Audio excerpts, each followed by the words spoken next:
So it's Black History Month. And on February 1st, 1960, freshman David Richmond, Franklin McCain, Joseph McNeil, and Ezell Blair Jr., now Jabril Kazan, sat at the F.W. Woolworth whites only lunch counter in Greensboro to protest segregation.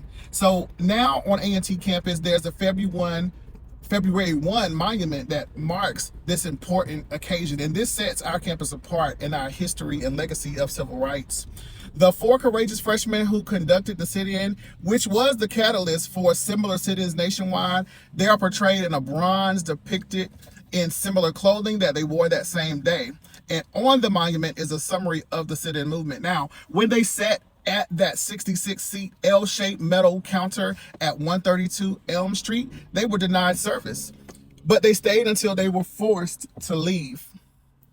On February 2nd, 1960, 25 students from A&T, Bennett College, and neighboring institutions joined the original four in their sit-ins. And as February progressed, the sit-ins started throughout North Carolina.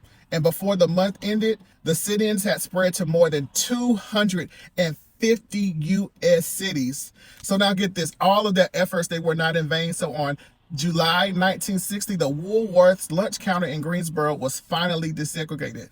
All four of the participants led lives of change and of advocacy and will never forget their North Carolina A&T roots.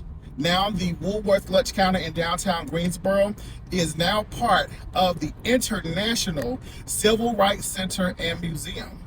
The museum has the original seats as an exhibit and the counter. And they have an exhibit at the National Museum of African American History and Culture in Washington, D.C. that also celebrates their impact. So, happy Black History Month. And remember, it only takes one action to spark a movement. You have the power to be the change that you want to see in the world. Be blessed, y'all.